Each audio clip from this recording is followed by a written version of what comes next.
Okay, sige. Alam mo, habang binabasa ko yung mga materyales na pinadala mo, may isang salita talaga na parang paulit-ulit na lumalabas at tumatak talaga sa isip ko. Isang salitang Hebreo, hineni. Sa unang basa, parang ang simple lang, di ba? Narito ako. Pero habang tinutuloy ko, parang may bigat, may lalim. So, ang misyon natin ngayon ay himayin kung bakit itong simpleng sagot na to ay pwedeng maging isa sa mga pinakamahalaga at nakakatakot na sandali sa buhay ng isang tao. Nakakatuwa na yan ang napansin mo. Kasi yan talaga yung puso ng lahat ng ito. Hmm. At tama ka, hindi ito simpleng, pagsasabi ng lokasyon mo. Hindi ito yung, huy, nasan ka? Tapos isasagot mo, hinene, nandito ako sa kusina. Hindi ganon. Sa konteksto ng mga pinag-uusapan natin, ang hinene ay isang deklarasyon. Sinasabi nito, narito ako. Buong pagkakatao ko, handa ako para sa iyo. Ano man yung iutos mo, ano man yung mangyari, ito'y isang pag-alay ng sarili bago mo pa malaman kung para saan. Dito na nga nagiging interesante kasi isa sa mga binigyan diin sa mga source ay hindi kailanman naging casual na sagot ang hineni sa kasulatan. Para siyang tama yung sinabi mo, parang pagpirma sa isang blankong kontrata. Binanggit doon yung mga halimbawa ni na Abraham, Moses at Isaiah. Silang lahat sumagot ng hineni bago pa man nila malaman kung ano yung ipapagawa. Kay Abraham, bago niya malaman na grabe, kailangan niyang ialay yung anak niya. Kay Moses, bago niya malaman na haharapin niya ang pinakamakapangyarihang hari sa mundo. Nakakalula isipin. At dyan natin nakikita yung malaking pagkakaiba sa kung paano tayo mag-isip gayon. Sa kultura natin, 'di ba? Gusto natin ng terms and conditions. Gusto natin ng job description, ng malinaw na deliverables, yung mga key performance indicators. Gusto nating malaman lahat ng detalye bago tayo mag-commit. Pero binabaliktad to ng hinene. Ang sinasabi nito, ang commitment ko ay sa'yo, hindi sa plano. Ang tiwala ko ay sa kung sino ka, hindi sa kung ano ang ipapagawa mo. Ito yung pagpili sa relasyon kesa sa transaksyon. Pagtitiwala kesa sa pagkontrol. Teka, balikan natin yan. Pagpili sa relasyon kaysa sa transaksyon. Kasi pag iniisip ko, ang dami sa mga desisyon natin, kahit sa spiritual life, ay transaksyonal. Lord, gagawin ko to kung bibigyan mo ako ng peace of mind. O kaya, susunod ako basta malinaw yung resulta. Pero dito, ang sinasabi, ang tunay na pananampalataya hindi nagsisimula sa kalinawan. Nagsisimula ito sa pagsuko. Parang ang reckless pakinggan, hindi ba? It feels reckless. Oo. Mula sa pananaw natin na nakasentro sa self-preservation, at yan mismo yung punto. Yung safeguard o yung security ay hindi nakasalalay sa kalinawan ng sitwasyon, kundi sa karakter ng tumatawag sa'yo. Ito yung malaking shift sa pananaw. Hindi mo sinasabing, sige, game ako dyan kasi naiintindihan ko, kundi, sige, game ako kasi ikaw yan. Sa bawat pagkakataon sa Biblia, mula kay Abraham sa bundok Moriah hanggang kay Isaiah sa harap ng trono, ang hineni ay sinasabi sa gitna ng misteryo, hindi pagkatapos nitong malutas. So parang may dalawang landas na inilalatag dito. Yung isang landas, yung landas ng autonomy. Pagkontrol, kung saan tayo yung may hawak ng script ng buhay natin, hinihingi natin lahat ng detalye para masigurong akma pa rin sa plano natin. Tapos yung ikalawang landas naman, yun yung pagsuko. Yung pagbitiw sa pagiging author ng sarili nating kwento. Eksakto. At ang fascinante dito, ayon sa mga material, ay kung ano ang nangyayari kapag pinili mo yung pangalawang landas. Kapag binitawan mo yung mga pansariling pananggalang, yung mga 5-year plan, yung mga contingency plan, yung sarili mong sukat ng tagumpay, napapalitan daw ito ng iisang oryentasyon, ang maging handa para sa Diyos. Ito yung pag-amin na yung pinakaligtas na lugar, wala sa kontrol natin, kundi nasa gitna ng kanyang kalooban, kahit pa nakakatakot ito. Pero aminin natin, ang pagsasabi ng hinini ay delikado. Sabi nga sa isang source, it invites disruption. Inaanyayahan mo yung gulo, yung pagbabago, yung pag-aayos muli ng lahat ng prioridad mo. Binubuksan mo yung pinto sa isang buhay na hindi na umiikot sa sarili mong kapakanan. Pero, at ito yung paradox, sinasabi rin na dito raw matatagpuan yung pinakamalalim na uri ng kalayaan. Yung kalayaan mula sa bigat ng pressure na kailangan tayo mismo ang gumawa ng paraan para maging perpekto ang lahat. Tama. At kung ikokonekta natin yan sa mas malaking larawan, ang hinini ay isang pag-amin sa katotohanan, kung sino ang Diyos at kung sino tayo. Ito'y pagkilala na ang kanyang karunungan ay mas mataas kesa sa ating pangunawa, at ang kanyang mga plano ay mas sigurado kesa sa ating mga sariling stratehiya. Yung pagsunod na nakaugat sa ganitong relasyon, hindi kailanman masasayang kahit pa ito'y magastos, nakakalito o hindi nakikita ng iba. Ay sumisigaw ng kontrol, ng predictability, ng personal branding, mula sa LinkedIn profile hanggang sa Instagram feed, kailangan curated lahat. Kailangan may mapakita kang resulta at nadadala natin yan kahit sa ating pananampalataya. Totoo yan. At dahil dyan, may mga partikular na hamon na hinaharap natin. Binabanggit sa mga source yung tukso ng conditional obedience.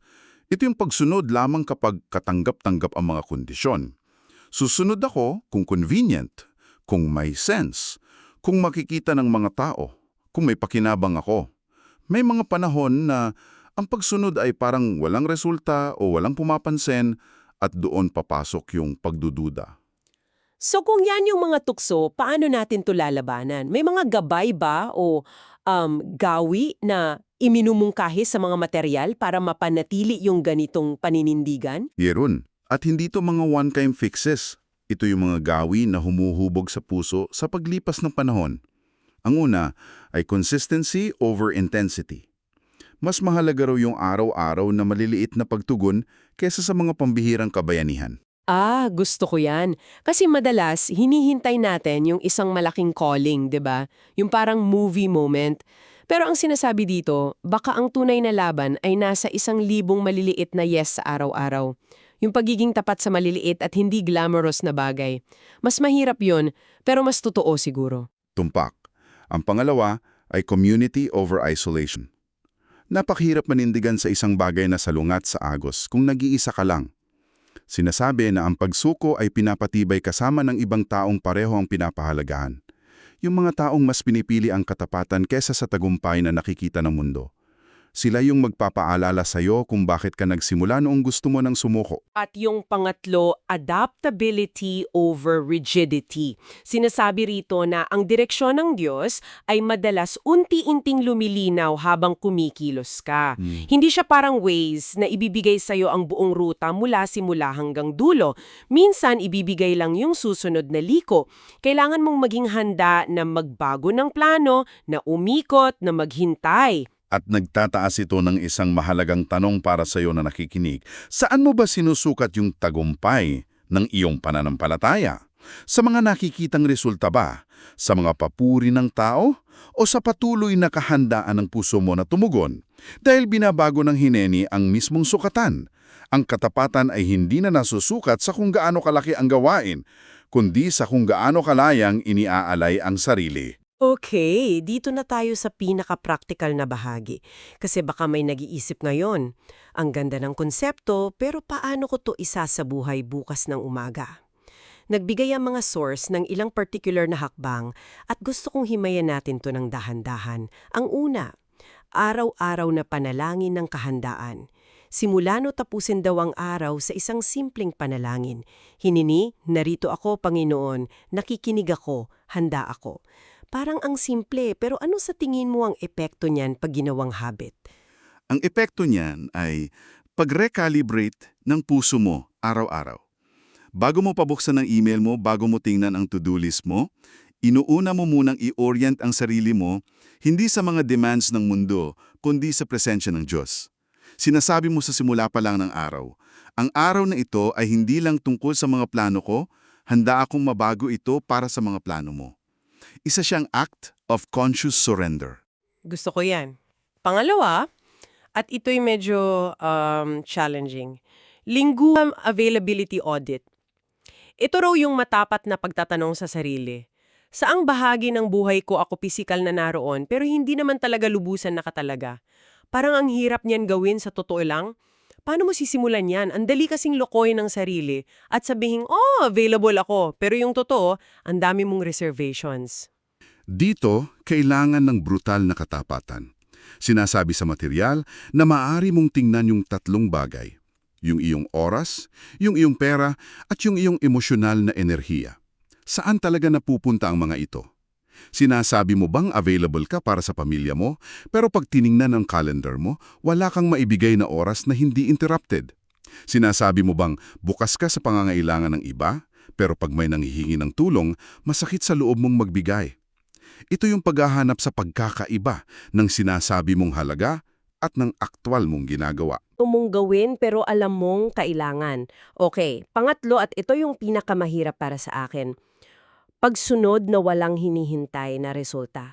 Tukuyin daw ang isang bagay kung saan ka tinatawag na kumilos nang walang anumang garantiya at gawin ito. Ito yung paghakbang sa dilim. Parang ang labo niyan. Paano kung magkakamali ka? At yan mismo yung training ground ng tiwala. Siguro hindi ito kailangang isang malaking life-altering na decision agad. Baka ito ay kasing simple ng paghingi ng tawad sa isang tao kahit hindi ka sigurado kung patatawarin ka. O pag-volunteer sa isang ministry na hindi mo alam kung magiging successful ba. O pagbigay ng tulong sa isang tao nang hindi nag-aabang ng pasasalamat. Ang punto ay sanayin ang puso na sumunod dahil sa pagmamahal at pagtitiwala, hindi dahil sa inaasahang resulta. Ikaapat, pagsandal sa character ng Diyos, hindi sa sitwasyon. Hayaan daw na ang pagkakakilala mo sa Diyos ang maging pundasyon ng tiwala, hindi yung kung gaano kalinaw o kagulo ang kasalukuyang sitwasyon. Madaling sabihin pero mahirap gawin kapag nasa gitna ka na ng bagyo. Dito pumapasok yung kahalagahan ng pag-aaral kung sino talaga ang Diyos, ayon sa kanyang mga salita at sa kasaysayan.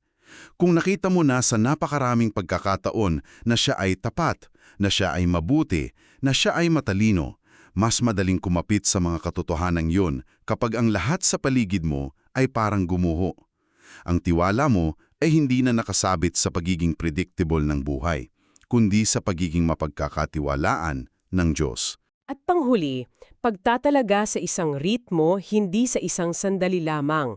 Ang ibig sabihin daw nito ay bumuo ng isang personal na rule of availability na humuhubog sa iyong panalangin, trabaho at pahinga. Hindi ito one-time event, kundi isang lifestyle, parang pagbuo ng isang trellis para doon lumago yung halaman ng hineni sa buhay mo. Eksakto. Yung punto ng lahat ng ito ay ang pagbuo ng isang ugali ng puso. Gaya na nabanggit sa source, ang hineni ay hindi isang bagay na natatapos pagkatapos mong habihin. Ito ay isang postura, isang posisyon na paulit-ulit mong binabalikan. Sa bawat bagong desisyon, sa bawat hindi inaasahang pagbabago, sa bawat sandali ng pag-aalinlangan, ang tanong ay laging babalik. Handa ka bang sabihin muli, hineni, narito ako. Aral na nakuha ko mula sa mga material na ito ay ito. Ang pundasyon ng pananampalataya ay hindi ang pag-unawa, kundi ang pagtugon. Ang tanong ay hindi kung naririnig mo ba ang tawag ng Diyos, kundi kung handa kang sumagot bago mo pa malaman ang lahat ng detalye. Ang mga pinakamahalagang pagbabago sa direksyon ng ating buhay ay bihirang mamarkahan ng isang malaking revelasyon. Madalas, nagsisimula ito sa isang simpleng pagtugon. At narito ang huling kaisipan na iiwan namin sa iyo na hangong mismo sa diwa ng material na iyong ibinahagi.